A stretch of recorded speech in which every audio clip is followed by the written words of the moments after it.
What's up, homies? My name is Matt Lurker. Welcome to the channel, and I hope you're as excited as I am today because I am talking about the subject that no one wants to admit anything about. That's right, I'm tackling the subject of why we're not making any money in stocks and why you may not see a dime in profit this year. And if topics like this interest you, go ahead and subscribe to my channel for new videos every Tuesday and Thursday. So most people probably don't want to admit to you that they've lost money on their investments or that they've made a bad call. But it's normal for everyone's portfolio to dip every now and then. That's just what the market does. But today I'm talking about the conscious decisions that investors made when handling their own money that didn't make them anything but made them lose money instead. And there are ways to avoid those losses. So today I'm going to tell you what you might be doing wrong and how you can make a change that will make you more money. So really it boils down to three things that commonly cause investors to lose money. And I know that I have fallen victim to some of these pitfalls in the past, and maybe you have too. But hopefully you find this video soon enough to where you can avoid making some of these mistakes. If you were to tell me that some security within your portfolio had experienced a 10 to 20% return in just a couple of days, and you didn't have any thoughts about selling, I would say you've got to be a liar or you've got a lot more discipline than I do. And if the second one applies to you, good for you. Keep doing your thing. For most of us though, if we saw such a massive return in our portfolio, we'd probably think about selling and taking our profits now. We get greedy and think that we'll take the gains now and then buy back in when the market dips down. We all like to think that we can time the market because we know that if we buy low and sell high, then we're going to make a ton of money. That's what all of our finance teachers and our economics professors always told us, right? Well, yeah, but we can't time the market. We don't know if the market's going to go up tomorrow or down tomorrow. This is such a common problem though with so many investors. I know I've had these thoughts, and I'll admit I sometimes have done this, where some of the stocks that I held had a great return in just a short amount of time. So I sold off thinking I would buy in later. And granted, it wasn't awful for me, but we don't know if the market's going to go up or down. We don't know if we're going to be able to get back into those positions that we had. Ultimately, trying to time the market is not a long-term strategy. We might have a couple wins here and there where we get some profit. Sure, that can happen, but we're not going to be able to keep that up for 10 or 15 years. So don't try it. Don't try and time the market because you don't know what's going to happen tomorrow, and neither do I, and neither does anyone else. Think about the average retail investor. They probably have an account with Robinhood, and I would say that Robinhood has been one of the best and one of the worst things to ever happen to the financial industry. Think about it for a second.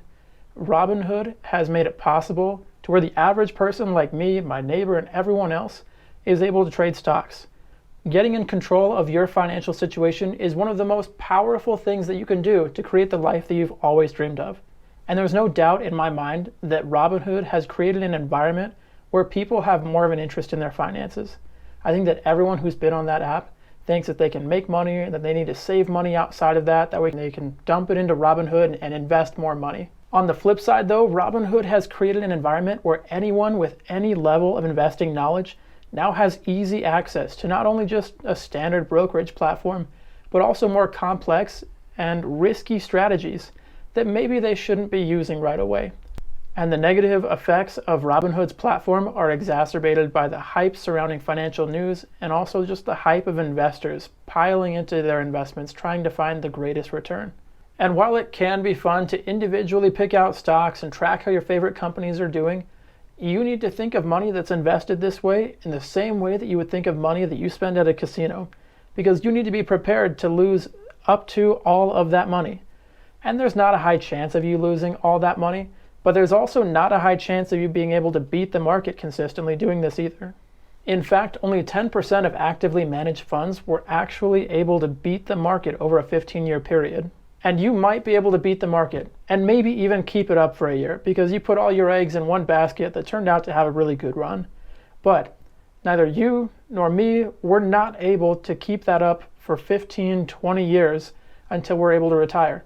We're not able to pick out the winning lottery numbers consistently and beat the market. And that brings me to the third reason why you may not be making money. You're a human being controlled by your emotions. As much as you like to think that you're a rational investor who only invests based off of sound fundamentals and reliable economic data, you hate to see your portfolio dip and you love to see it make money.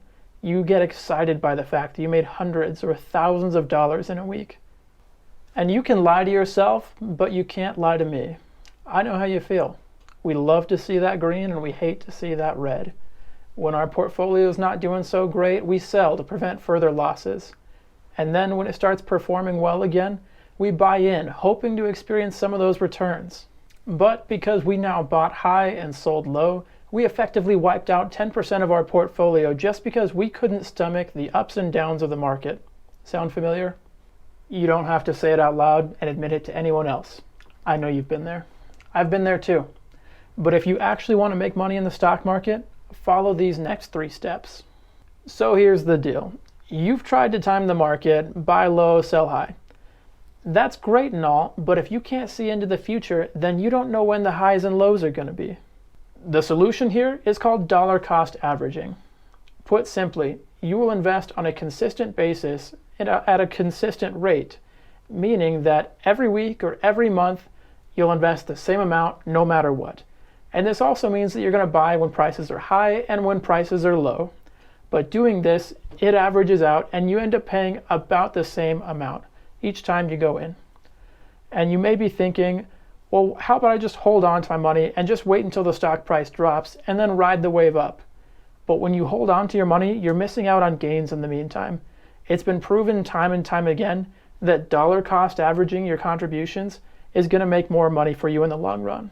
So remember when I said that only 10% of actively managed funds are able to consistently beat the market? Yeah, then why do you think that you can? You need to take a step back and not take such an active role in your investing.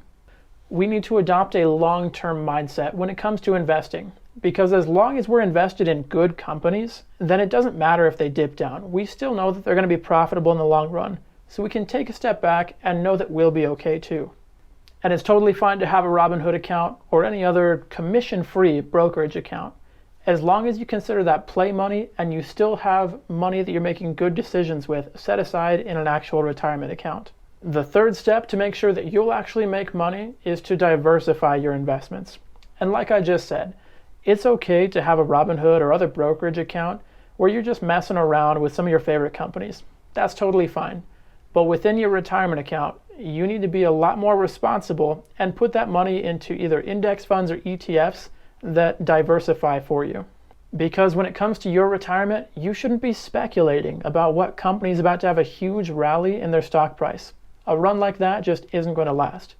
You should be putting your money into index funds and ETFs that will be diversified within those funds and get you a 7 to 9% return each year, which would make up for the quick corrections and the quick gains of these individual companies that you stayed away from.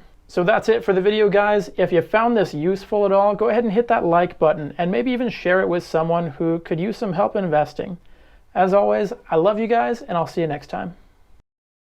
Use some, you need to devent, ooh, that was so good. Maybe buying, that didn't make any sense. You've tried to time, Robinhood has been one of the best and one of the worst things to ever